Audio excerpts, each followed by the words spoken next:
Welcome back to episode 5 of The Algorithm. I am your host, Aiden Alger, joined by my co-host, Andrew Duran. We have a very special guest with us here today, Carson Ogilvie. Thank you for being here, man. Yeah, for sure. Excited to be here. Can you just give us a little background about yourself? Yeah, so like they said, Carson Ogilvie. I play shortstop here. This is my third year at LCU. I came from a junior college just south of Dallas, Hill College. We're in Region 5 with like McLennan, Weatherford. Those are the main teams that people know. But yeah, I've been playing baseball pretty much forever. And yeah, third year at LCU. Awesome. What's your major?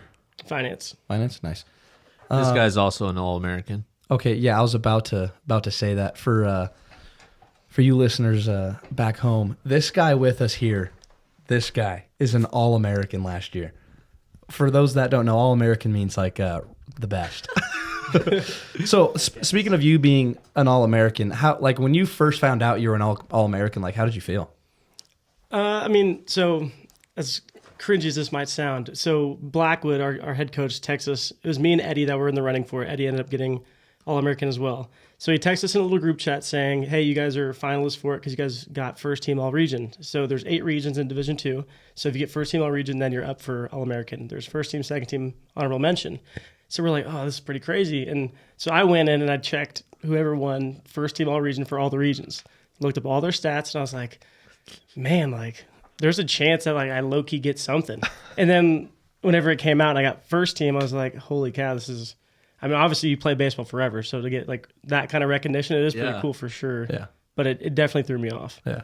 Because that's what everyone strives for. Yeah. Like, obviously, everyone strives to win. Like, that's the main thing. But Everyone also strives to always be the best. Yeah, that's what I'm saying. And when you get something like that, like it's got to feel so good. Yeah. Physically says you were the best. Like, it literally says you were the best D2 shortstop. in all like, baseball. that's sick. Yeah. Like, that's so cool. So, like, how's that made you feel like this year? Like, different coming into the games, your mindsets. Teams know, obviously, like, wow, this guy's an All-American. This guy's really good. Like, how has that changed this year? Definitely, I feel like part of it, my own doing, is just a little added pressure for sure. I mean, no one knew who I was. I mean, they may have recognized me from my first year here. Had an okay year, but then last year I did what I did. And then this year it's like every coach knows me. Every coach knows what I want to hit, what I don't want to hit, where I like to hit. So it definitely has a little added pressure of myself. Then also just they did like I feel like extra scouting on me almost, where I'm getting pitched completely different than I ever have. I'm definitely a smaller guy. I've never really gotten a ton of off speed, and if I did get one early in the count, especially JUCO, it was like an 0-0 slider for a strike. Okay, whatever. I don't want to hit that anyway. Yeah. That you have to throw it 2 more times, and more often than not, they would eventually throw me a fastball or something that was white, and I was able to, punish it. But now it's just like they're able to kind of pick me apart a little bit more than I feel like I ever have been. Yeah. So definitely a different season in terms of what I'm getting thrown at for sure. Yeah. So at Hill, I know you had you were at 2 years at Hill? Yeah, so COVID was my first year, so like 20 games and then 1 full year of 50 games and then LCU. Okay, so that full year, you had a pretty good year there, right? Like what was your stats? I hit just under 400, like I think it was like 395. Yeah.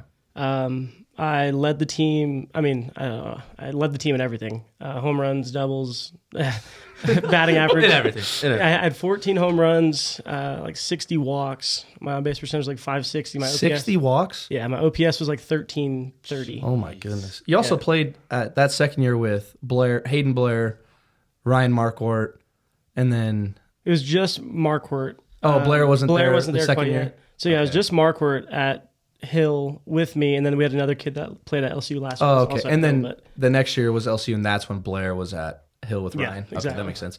So after that year, like before you got to LCU, did you have how many other teams, like colleges, were looking at you? So I hate to be this. I mean, this is genuinely how I feel about it, and based on what our coach did after I ended up committing to LCU, I feel like it's fairly true.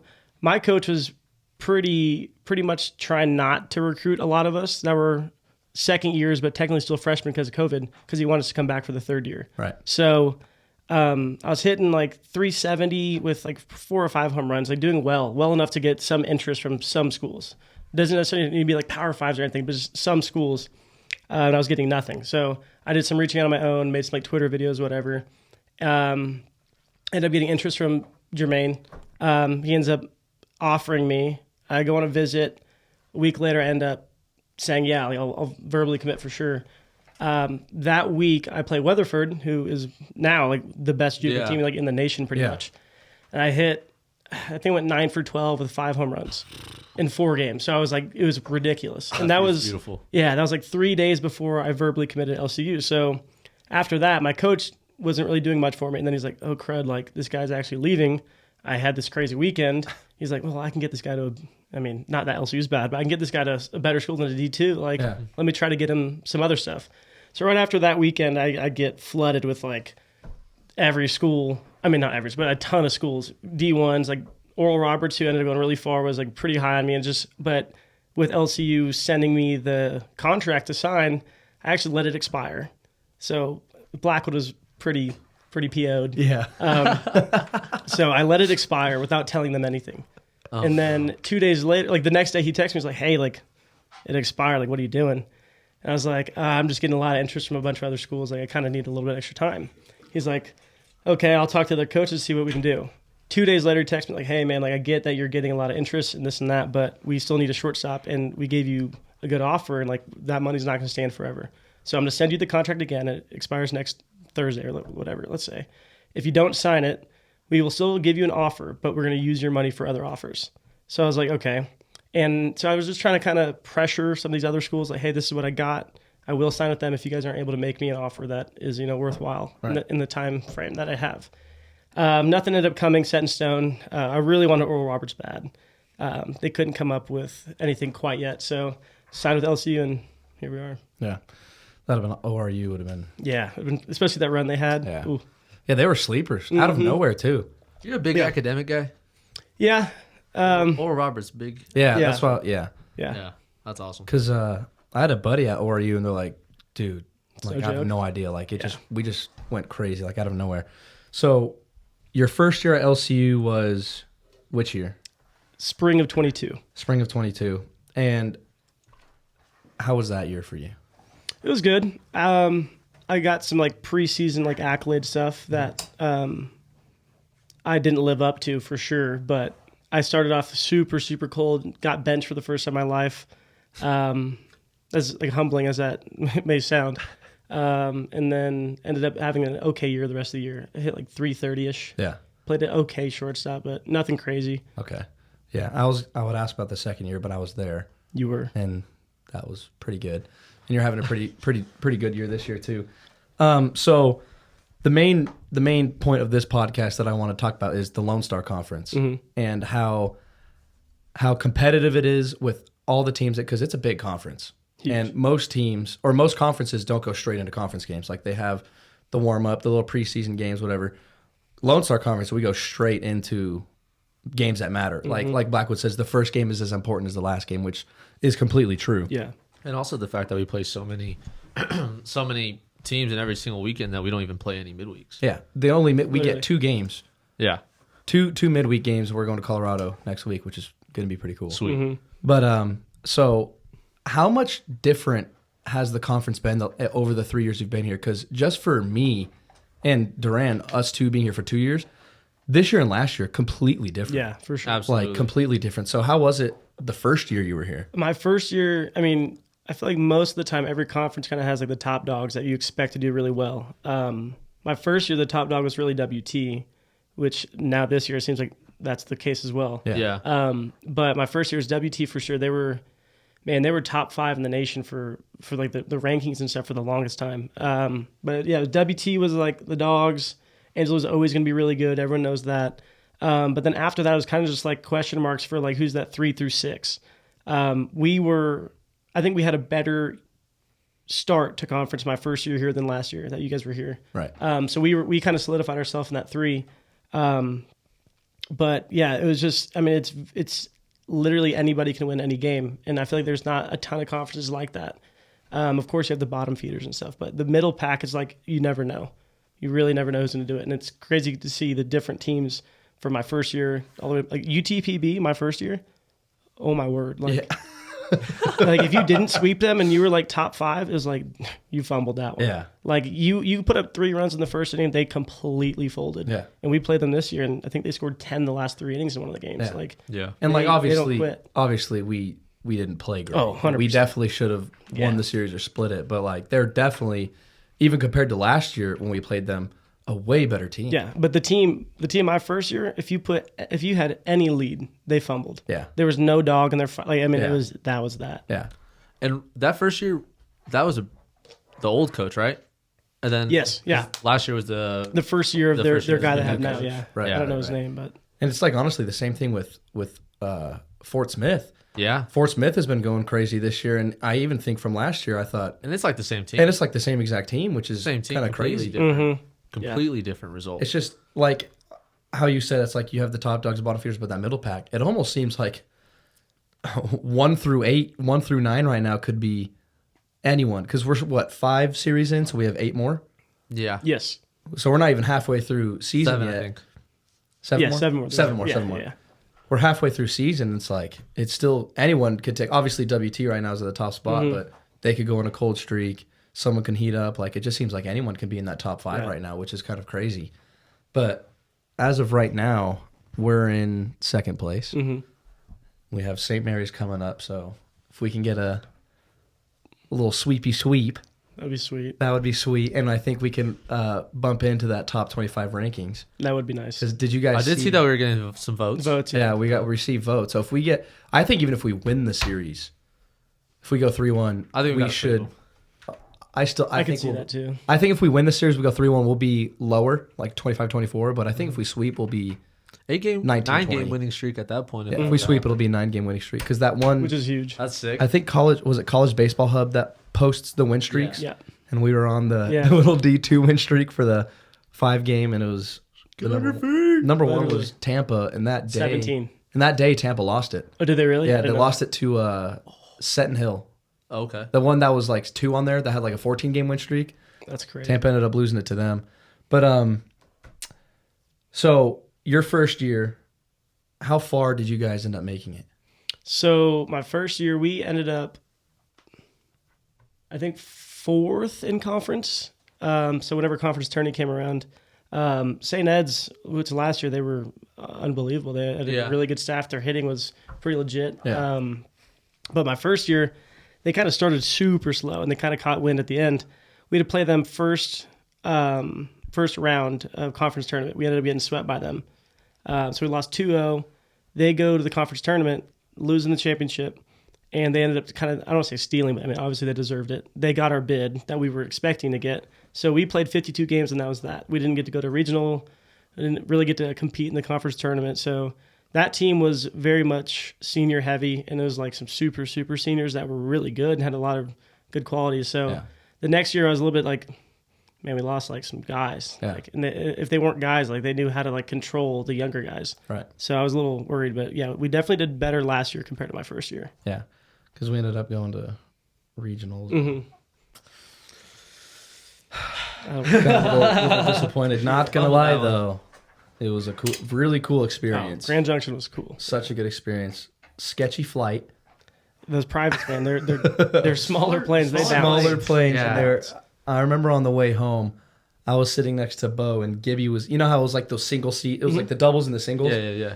Gibby was in that, Jared Gibson was in that single seat. And when we hit do you guys remember at the end, we almost went sideways, and you look to the left and you could see the ground. I've never seen Gibby So scared scary. in my life. And then we had Stoney in the back throwing up. Yeah. Oh my God. That's so close. Well, we have a spring break coming up, which is good. We have a little Colorado trip coming up. So this place, what's that one food place called? Rhodes was telling me about it. It's the owners of South Park bought it. It's in Colorado. I don't know what it is, but right when I just left the locker room, so Castle Bonita, something like that. So it was this like pretty poor, not poor, but like not good Mexican restaurant, and the owners of South Park ended up buying it, taking it over, and like made it better because they thought the food was horrible. So like, hey, let's make this place good. On the way out, Blackwood asked Rhodes, who lives in Colorado, said, hey, what's a good place to eat? And he was like, maybe we can go to Castle Bonita. Is that where we're so going? I think that's where we're going to go when we go to Colorado. That'd be sick. That's where we're going to end up. Sick. All right, so This is your last year. Yeah. So what are your plans after this year? I really don't know. I have a longtime girlfriend that is from Lubbock. Her whole family's in Lubbock. So more than likely, I'll be just staying here, trying to find some banking job or investment analyst or something along those lines. But yeah, I don't think baseball is in the cards, which weirdly I think I'm content with, which is just weird to say because I've been playing baseball forever. But Right. I think I'm okay with it being done. Okay. So, Is that just because of like personal choice? yeah. You just kind of come to terms with that. Yeah, I feel like leaving high school, man, I loved it so much. And I get to JUCO, and I know you guys have talked about JUCO and just the grind of it all. Yeah.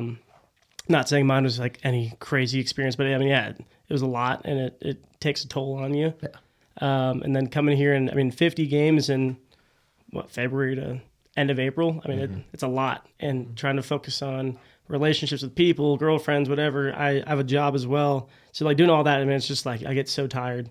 And then that summer where I got to just kind of relax and work and just hang out, I'm like, man, maybe I don't miss baseball whenever I don't have it as much. So I think I'm content with it. I guess we'll see in probably about 6-7 months whenever I'm really finally done and like working my 9 to 5. But as of right now, I think I'm content with it being done. So are you gonna want to like still do lessons, like stay around baseball, or are you gonna be I don't know. done? Because I that's what I do for work is just lessons and stuff right now. But I've always like imagined myself like coaching younger kids, but I always just thought like my son, whenever, because he's playing baseball. Yeah. No Oh, question. Absolutely. You don't really have much of a choice, buddy. Or golf. Both. So I never really thought much about like coaching other kids, mainly just my kid. Mm-hmm. But I don't know. I feel like whenever you're around the game for almost 20 years, like it's hard to never get back into it in any way. Absolutely.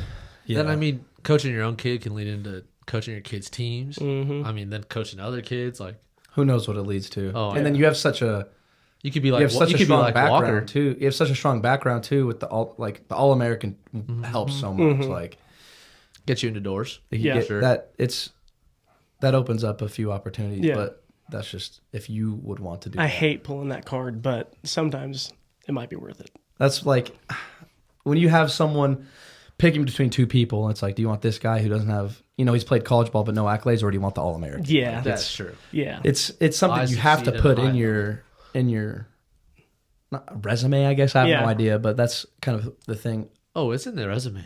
That's what I'm saying. Oh, like absolutely. wherever you go, I The feel like that can accomplishments? help. Like being an All American at anything, like that can help Yeah. anywhere. I guess it never leaves. I Yes, guess. Yeah. exactly. Absolutely. What about you, Duran? Because you have one Okay. more year, right? Yeah. One more. Yeah. Nice. This is it for you too. No. Okay. So, initially I thought it was, and then talked to Blackwood about what years I've been in college, right? And apparently I have one more. We were able to fill out some stuff, go through compliance or whatever, and get another year. So, yeah, coming back next year. It'll be my 6th year. I'll be like, oh my gosh, I'll be like You're Bush. going to be a literal grandpa on the yeah, I'll field. be 24. 24. Next year in the spring. That would be crazy.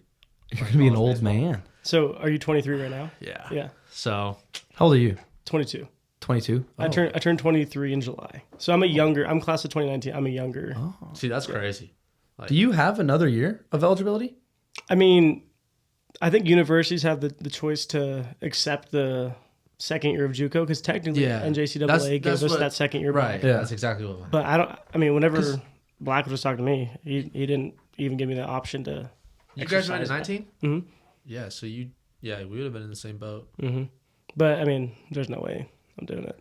Like, even if you had it, This guy's out of here. No. he's adamant on it. Yeah. A big part in doing so is just because I'm taking my master's program. Yeah, I mean, that's... See, yeah, master's program, LCU doesn't offer a master's in Right. finance. So, like this year, this is my 5th year. I was going to do a double major of finance and some other business degree, but my advisors kind of said, like, hey, it doesn't really matter. If you have a finance degree, it's kind of like upper echelon of business degrees. So, I mean, you getting a business administration doesn't really do you much justice. So, I just added like a minor, and my class schedule is kind of a joke right now. Okay. So, That's pretty sick, though. yeah. So when you're done with... Because you have one more year, Duran. When you're done, what are your plans? With base, like, what do you want to continue baseball as long as you can? Like, what's the plans here?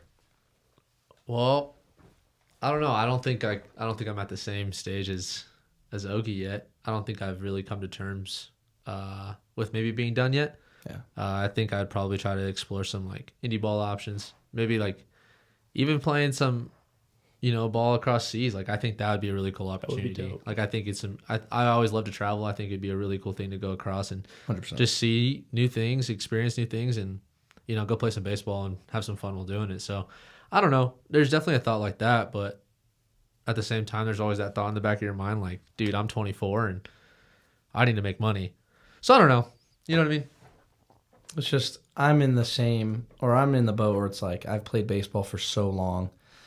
I love it so much where it's like I do not. You gotta die while doing it. Almost. Yeah, like I want baseball to be my life pretty much. Like I love it so much. Like whether it turns into, because I have, obviously this is my last year, and I have like job opportunities open. Like I have firefighting job back home, or I do something firefighting wise back home. Because my brother's a firefighter, so he can help me with that kind of stuff. But it's like baseball is just, I have not come to terms where like this is my last year. Like I want to play baseball or be around baseball for as long as I possibly can, whether I get into coaching, indie ball stuff, whatever it is. But Yeah. that's just kind of where I'm at right now. See, and that's like, so I guess with my master's degree and my whole entire plan, right? Like I'm going to be around the game, hopefully my whole entire life. Yeah. Is what I'm planning to do. Just, help future athletes with those, those mental struggles that they're going through and help them progress through their game and, achieve. So I feel like kind of like how you said, just being a coach, like being a mentor, like trying to like help some kids, you know what I mean? Like that's a huge part. Yeah. Because I feel like even when I'm just talking at the field, like with us pitchers, and I even help someone with their mechanics that they can't see, Oh, yeah. like I like doing, like I love doing that. It's so fun. So whether it's, I don't know, like what I would coach, like my honestly goal would be to be coach at like a facility, Okay. something like a tread, a drive line, something like that. Like that would be. That's like your end all be all. Like that's where you want it. Like that's your last step. Because Well, could no. you get like what like I'm I saying would is, want to go farther, but no, like what I'm that's saying is, where you get there, like that opens so many doors. That- for no, you. no, that's what I'm saying, You like, get there and you're like, that's not my end all be all. Yeah, That's yeah, like yeah. where I Use that want as to like be. a stepping stone. Yes, Yeah, exactly. okay. Like that's where I want to be at the, not the start, but like right. that's where I want to get to open. So because Like whenever your playing absolutely. career's done, Yeah. that's like where you kind of want to yeah, start. exactly. Or Because that- if I end up playing indie ball and say I have a pretty good couple of years, if I don't go pro, but like it's still another thing in my belt. Open up some doors there. If I end up training somewhere or coaching somewhere like a drive on, like a tread, like a P3, just something like that, that can open doors to anything. Like don't you know someone that trained at or was a coach at a facility and then they got picked up by a Oh yeah, pro team? yeah. My hitting coach at junior college. Yeah. He went my sophomore year. That's when he went. So he was at Driveline for 2 or 3 years. I think 3 years. And then now he's with the Boston Red Sox as a hitting sick. instructor. Like it just So, opens up doors, man. it just opens up so many doors and like opportunities that you would never even see. Yeah. You know what I mean? That's crazy. I also have a dream of opening my own facility, like with buddies like that. The algorithm? Okay, I don't know. I do not think my baseball facility would be called the Algorithm. That's strictly just the podcast. That's funny though. But yeah, thank you, Malakian. Another thing to get way off topic. If you guys heard the intro song, because this is your first time on the podcast, so that's the first time. I think you said you listened to. I've listened to one Episode 3? Yeah. Yeah. So for as we were saying, those algorithmers. There it is. The intro song was a little bit different if you didn't know, and it was actually made by one of our teammates, Josh Akers. So shout out to Josh Akers if you're listening. Keep making that music, buddy. It's just Guys come a long it's way. so good. No joke. Well, I just want to say thanks, man, for being on the podcast. Appreciate you being here. I knew you were a little nervous, and it's For okay. sure, yeah. You seem to loosen up a little bit. Yeah, no but- doubt. Do you have anything else you want to say, or? No, man. I appreciate the invite. Yeah, the conference is definitely strange this year. Yeah, Let's enjoy this last year, man. But yeah, let's just ball play as out. well as we can. Yeah, Let's go to Cary. Let's not end in regionals. No, let's host a regional. Let's Let's go, host it. Let's host a regional. Let's go on. Let's Host go to the the World Super. Series. Let's go Let's to go to the Cary. World Series. I think that's what we should do I wouldn't mind postponing my 9 to 5 job. for a Until little bit. after Until Carey. after Carey. That'd be especially ending your college career in On that Carey. kind Like of a that would high. be so awesome. That'd be crazy. All right. Well, thank you again. Thanks Yeah. for being here, man. Thank you again, Andrew. And thank you everyone for listening. This was episode 5 of The Algorithm.